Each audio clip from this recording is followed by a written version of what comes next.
नमस्कार दोस्तों, मैं विकास सांगर आप सबका स्वागत करता हूं अपने यूट्यूब चैनल विकास ऑडियो बुक्स पर। आज हम कवर करेंगे एलन पीज द्वारा लिखित बुक सवाल ही जवाब है के चैप्टर और 5।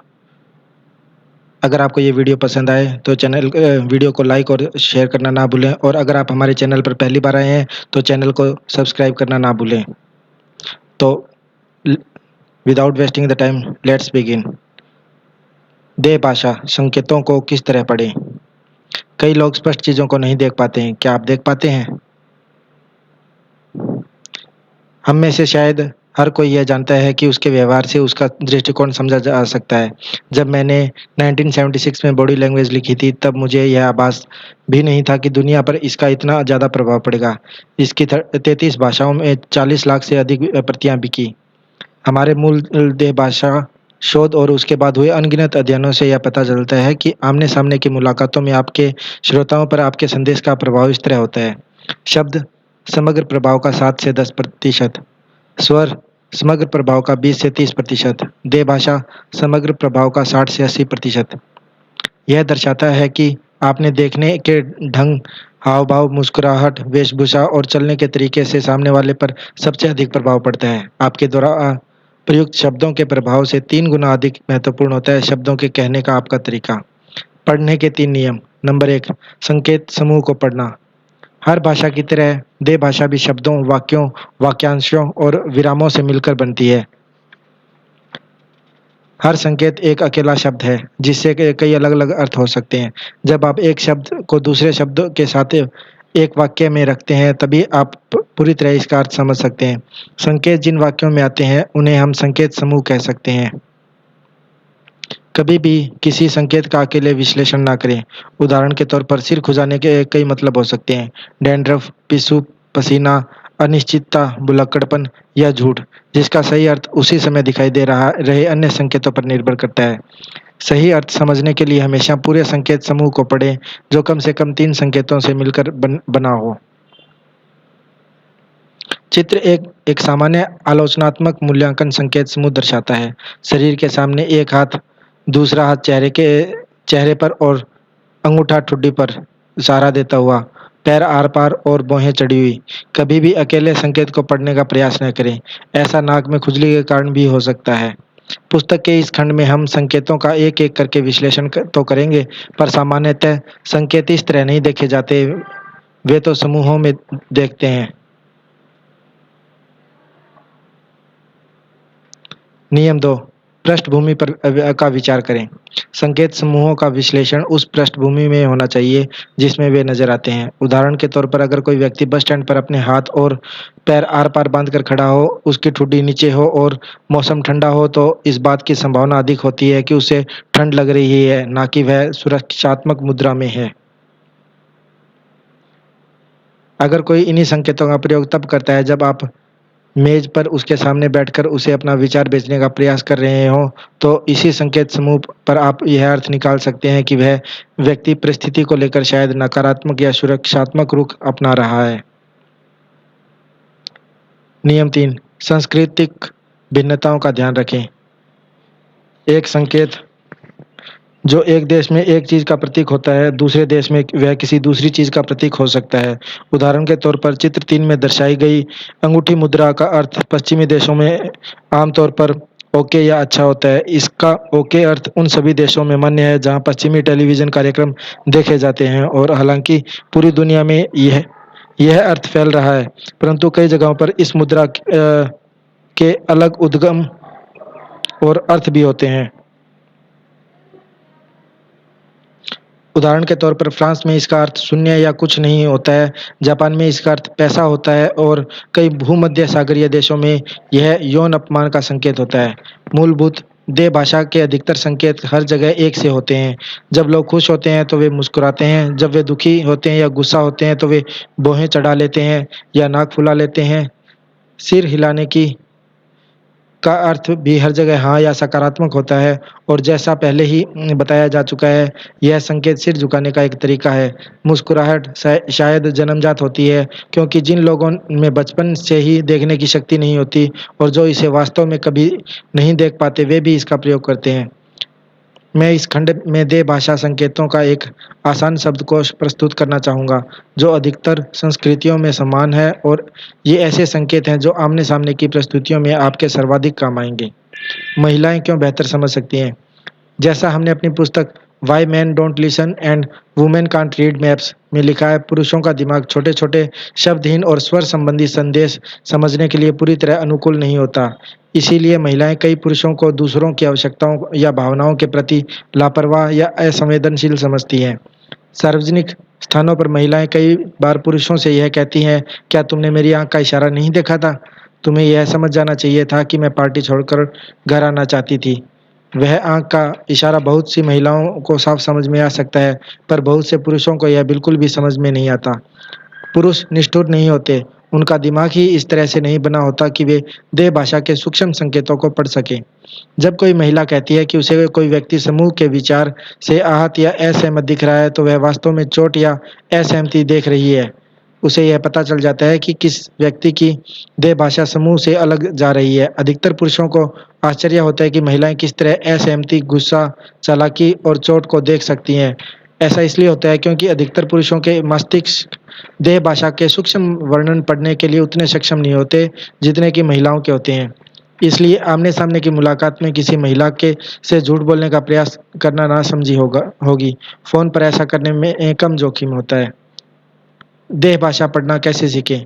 हर रोज़ 15 मिनट का समय निकालें, लोगों के संकेतों को पढ़ें और स्वयं के संकेतों के बारे में भी सचेतन जागरूकता विकसित करें।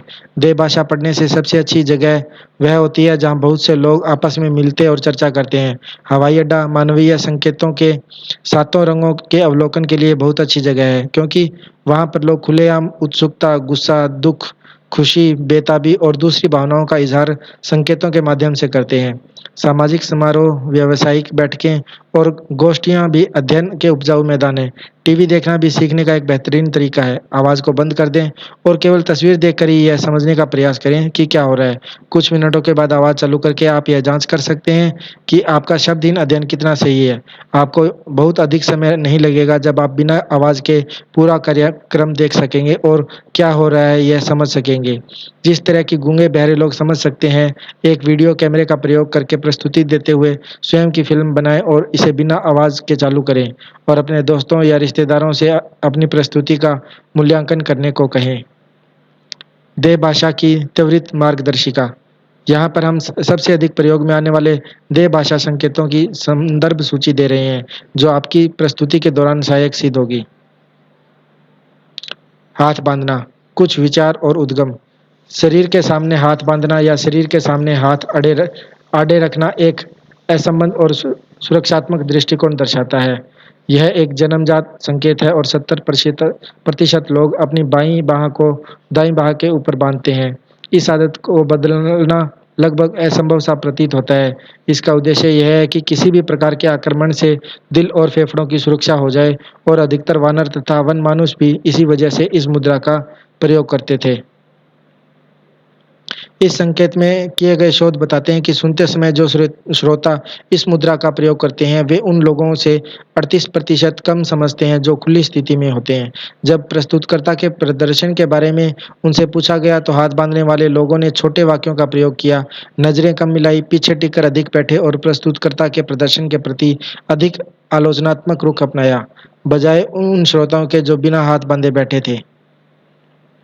हाथ बाँधने के कई सूक्ष्म तरीके होते हैं, जैसे आधे हाथ बाँधना, अपने आप हाथ मिलाना, जो उस स्पर्श का अवशेष है जब आपके घबरा जाने पर आपके माता-पिता आपका हाथ पकड़ा करते थे और दोनों हाथों से कोई चीज़ पकड़ना। दोनों हाथों में पर्स, गिलास या फ़ोल्डर पकड़ने का उद्देश्य सुरक्षा का एहसास प्राप्त करना होता है, क्योंकि उस स्थिति में आपके हाथ शरीर के सामने होते हैं। दूसरे हाथ में पहनी अंगूठी, घड़ी या शर्ट के बटन छूने से भी वही परिणाम मिलते हैं। चित्र 7 दर्शाता है कि दाएँ हाथ पर बैठा व्यक्ति सही पृष्ठभूमि में संकेतों के समूह का प्रयोग कर रहा है। वह हाथ बाँधने की मुद्रा का प्रयोग कर रहा है, उसके पैर खुले हैं, एक भौं चढ़ी हुई है। पुरुष आक्रामकता और आलोचनात्मक, बंद होठों पर मुस्कुराहट, अपने आप को पीछे हटाते हुए और शरीर दूसरी ओर है, रुचिहीनता। वह बाकी दोनों लोगों से खुद को उपेक्षित महसूस कर रहा है, जबकि वे दोनों लोग प्रतिबिंबन के द्वारा एक दूसरे के साथ तालमेल बना रहे हैं।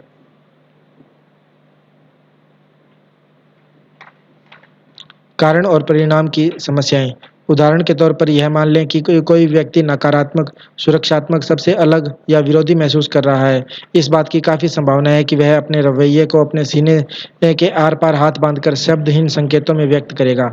हमें शोध से यह भी पता चला है कि हाथ बांधने की अवस्था में व्यक्ति की समझने की क्षमता 40% कम हो जाती है और उसका रुख आलोचनात्मक हो जाता है। यह साधारण प्रयोग करके देखें। पीछे की ओर टिक जाएं और अपने हाथों को सीने पर कसकर बांध लें। यह कैसा अनुभव करते हैं? बंधा हुआ, असहभागी, असम्मिलित। अध्ययनों से पता चलता है कि आपने किसी भी कारण से सीने के सामने हाथ बांधे हों तो आपको इस संकेत के नकारात्मक प्रभावों का अनुभव होने लगता है। यह कारण और परिणाम की स्थिति है। आदतन हाथ बांधने वालों का हमेशा यह दावा रहता है कि वे इस मुद्रा में अधिक आरामदेह महसूस करते हैं, क्योंकि हाथ बांधने के संकेत से उन्हें उसके साथ जुड़ी हुई भावनाओं का भी अनुभव होता है। अगर आप यह विश्वास न भी करें कि हाथ बांधना एक नकारात्मक संकेत है, तो भी आपका श्रोता अवचेतन रूप से आपको नकारात्मक या गैर मिलनसार समझ बैठेगा। इसी कारण एक ठंडे कमरे में लोगों के समूह से कोई बात मनवाना काफी कठिन होता है। प्रस्तुति के समय कमरे का आदर्श तापमान 21 डिग्री सेल्सियस होना चाहिए। कुछ उपयोगी रणनीतियाँ। अपने शब्दकोश में से हाथ बांधने की मुद्रा हटा दें। अगर आपने ऐसा नहीं किया तो आपके श्रोता आपकी बातें पूरी तरह से नहीं समझ पाएंगे। वे आपके प्रति अधिक आलोचनात्मक रुख अपनाएंगे और आपको कम पसंद करेंगे। खुली देह भाषा का प्रयोग करें। जहाँ तक संभव हो, श्रोताओं को बैठने के लिए हत्थे वाली कुर्सी दें। इससे उन्हें हाथ खुले रखने के अधिक अवसर मिलते हैं और वे चर्चा में अधिक भाग लेना चाहेंगे। बिना हत्थे वाली कुर्सियों को अधिक पास न रखें, क्योंकि इससे श्रोता एक दूसरे के स्पर्श से बचने के लिए हाथ बांध लेंगे। अगर आपके श्रोता हाथ बांधकर बैठे हैं तो आप उनकी मुद्रा को बदल सकते हैं।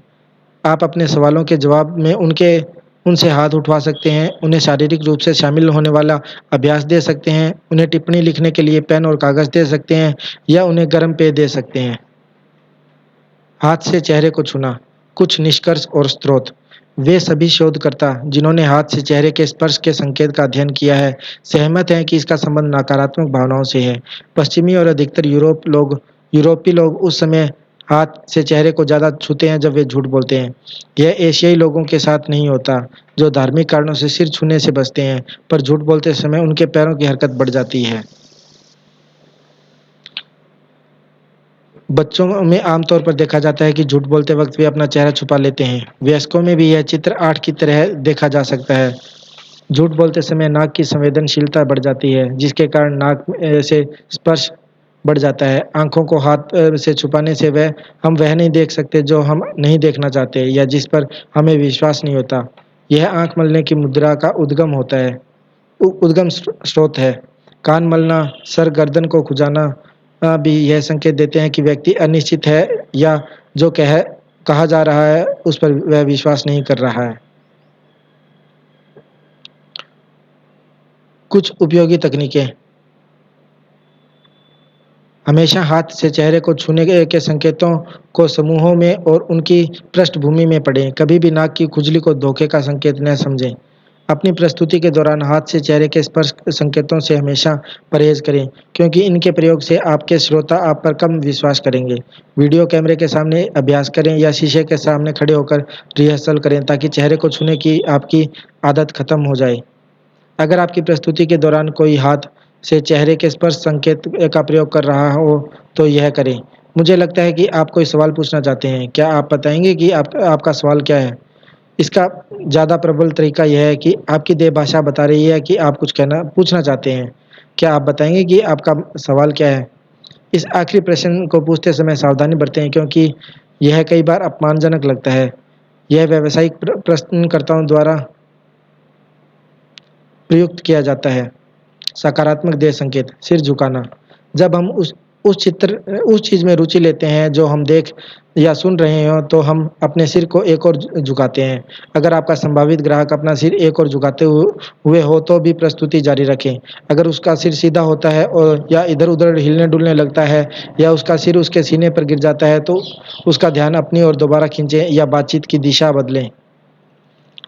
नंबर 2, गाल पर हाथ रखना। यह आपकी प्रस्तुति का सकारात्मक मूल्यांकन दर्शाता है। हाथ गाल पर टिका रहता है पर सिर को सहारा नहीं देता। उंगली सामान्यतः कनपट्टी को छूती है। यदि सिर हाथ के सहारे टिकने लगते तो इसका यह मतलब है कि श्रोता की रुचि घट रही है। चश्मे की नोक चूसना। कोई व्यक्ति पेन, पेंसिल या अपने होठ भी चूस सकता है। यह मूल्यांकन का एक तरीका है और तब देखा जाता है जब व्यक्ति किसी निर्णय पर पहुंचकर प्रयास करता है, परंतु यह निर्णय लेने से रोकने का भी लक्षण हो सकता है क्योंकि उसके मुंह में कोई चीज होने के कारण वह जवाब देने की आवश्यकता महसूस नहीं करता। नंबर 4, सामने झुकना। हम उन लोगों या वस्तुओं के नज़दीक आते हैं जो हमें रोचक या आकर्षक लगते हैं। इसे शुरुआत करने वाले व्यक्ति की स्थिति न समझ लें क्योंकि दोनों ही एक जैसे दिखते हैं, परंतु उनके दोनों हाथ घुटनों पर रहते हैं और ऐसा लगता है जैसे आदमी दौड़ लगाने वाला हो, शायद दरवाजे की ओर। नंबर 5, मीनार। यह संकेत एकांकी संकेत की तरह पढ़ा जा सकता है और इससे एक ठंडे किंतु विश्वासपूर्ण रवैये का पता चलता है। सवाल यह है कि यह विश्वास किसके प्रति है? क्या विश्वास आपके साथ चलने के बारे में है या विषय पर अपने स्वयं के ज्ञान पर विश्वास है? क्या यह उन्होंने पहले कहीं सुन रखा है? जिस पृष्ठभूमि में इसका प्रयोग किया जाता है उसी से इसका सही जवाब मिलता है। बाहर झांकते अंगूठे। कोट की जेब, पैंट की जेब, गिरेबान के मोड़ में से अंगूठे बाहर निकल सकते हैं। बाहर निकले अंगूठे से श्रेष्ठतापूर्ण रुख का संकेत मिलता है, विश्वासपूर्ण और ठंडा, जो मीनार की तरह का संकेत होता है। अपने श्रोताओं के सामने इस संकेत का प्रयोग करना समझदारी नहीं होगा क्योंकि इसे घमंडी, अक्खड़ व्यवहार माना जा सकता है। दोनों हाथ सिर के पीछे। ऐसा आमतौर पर पुरुष करते हैं। इससे यह संप्रेषित होता है, मैं इसके बारे में सब कुछ जानता हूँ, मुझे सब मालूम है। अब इस व्यक्ति से इस तरह का सवाल पूछ सकते हैं, मुझे लगता है कि आप इस बारे में कुछ जानते हैं, क्या आप मुझे अपना अनुभव बताना चाहेंगे? इसका परिणाम या तो सहयोग या फिर वाद विवाद होगा, जो इस बात पर निर्भर करता है कि संकेत किस पृष्ठभूमि में दिया गया है।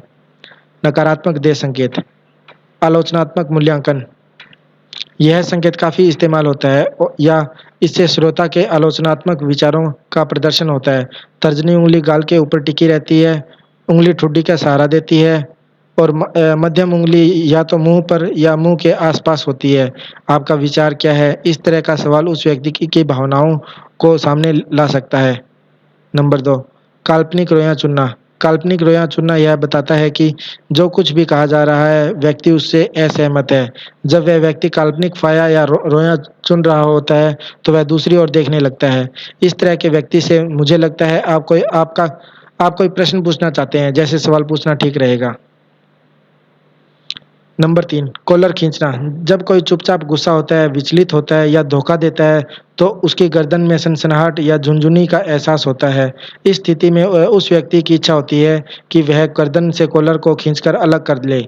इस तरह के व्यक्ति से यह सवाल पूछना ठीक रहेगा, इस बारे में आपका क्या विचार है? गर्दन में दर्द। यह अभिव्यक्ति पूरी तरह बताती है कि यहाँ क्या हो रहा है। बढ़ते हुए तनाव या बढ़ती हुई कुंठा के कारण आदमी अपनी गर्दन के पिछले हिस्से को सहलाता या ठोकता है ताकि वहां उठ रही झुनझुनी के एहसास को शांत किया जा सके। यह एहसास तब होता है जब कोई शब्दशः आपकी गर्दन में दर्द पैदा करता है। यह गर्दन में छोटी इरेक्टा पिलर मांसपेशियों की गतिविधियों के कारण पैदा होता है। मंद मंद आंखें झपकाना। यह चिढ़ाने वाला संकेत उस व्यक्ति द्वारा किया जाता है जो खुद को आपसे बेहतर, समझदार, अमीर या स्मार्ट समझता है। इसके साथ ही ऐसा व्यक्ति अक्सर अपने पैर के तलवे को उठाकर अपना कद बढ़ाने का प्रयास भी करता है। दिमाग में जब कोई चीज़ नहीं देखना चाहता तो वह आंखों को बंद कर लेता है। हो सकता है वह व्यक्ति आपको हिकारत की नज़र से देख रहा हो। कुर्सी पर पैर रखना। इसके कई अर्थ होते हैं। पहला यह है कि व्यक्ति आरामदेह है और आत्मविश्वास में से पूर्ण है, विशेषकर जब वह कुर्सी उसकी न हो। दूसरी ओर यह उसकी क्षेत्रीय सीमा का संकेत भी हो सकता है क्योंकि वह कुर्सी के ऊपर पैर रख कर उस पर अपना हक जता रहा होता है। समग्र रुख आरामदेह उदासीनता का संकेत होता है। कुर्सी पर पैर फैलाकर बैठना। यह विशेष तौर पर एक पुरुष संकेत है क्योंकि यह अधिकतर अधिकार या श्रेष्ठता का संदेश प्रेषित करता है। कुर्सी की पीठ संभावित खतरे में रक्षा करती है और पैर फैलाना पुरुष या प्राचीनतम अधिकार संकेत है। जो आदमी इस स्थिति में हो उससे कभी बहस ना करें, इसके बजाय उसे चर्चा में शामिल करें और कुर्सी सीधी करके बैठने के लिए कहें। धीमे धीमे हाथ मलना। हाथ मलने की गति से व्यक्ति की संभावित भावनाओं का पता चलता है। तेजी से हाथ मलने वाला व्यक्ति किसी भी बात के परिणाम के प्रति रोमांचित अनुभव करता है। धीमे धीमे हाथ तब मले जाते हैं जब व्यक्ति को चर्चा से लाभ होने या पैसे मिलने की आस होती है। एक सामान्य संकेत समूह। इस दृश्य में दाईं ओर बैठी महिला ने आलोचनात्मक मुद्रा अपना रखी है और बाईं ओर बैठा आदमी खुली हथेलियों का प्रयोग करके और आगे की ओर झुककर उससे बात करने का प्रयास कर रहा है। केंद्र में बैठा व्यक्ति मीनार संकेत का प्रयोग कर रहा है और अपने आक्रामक पैर की स्थिति से विश्वासपूर्ण और आश्वस्त रुख का प्रदर्शन कर रहा है। आखिरी शब्द। देह भाषा को समझना किसी पहेली की तरह लगता है। हम में से अधिकतर के पास यह भाषा टुकड़ों टुकड़ों में आती है, पर हम उन्हें पूरी तस्वीर में नहीं जमा पाते। देह भाषा का पहला नियम हमेशा याद रखें। अकेले संकेत की कभी व्याख्या ना करें। हमेशा समूहों का अध्ययन ध्यान रखें। इस बात को सुनिश्चित कर लें कि सभी संकेतों की पृष्ठभूमि और सांस्कृतिक विभिन्नताओं का ध्यान रखा गया हो। देह भाषा पढ़ने की योग्यता का मतलब है कि हम प्रतिदिन की स्थितियों में साफ नजर आने वाली चीजों को पढ़ सकें।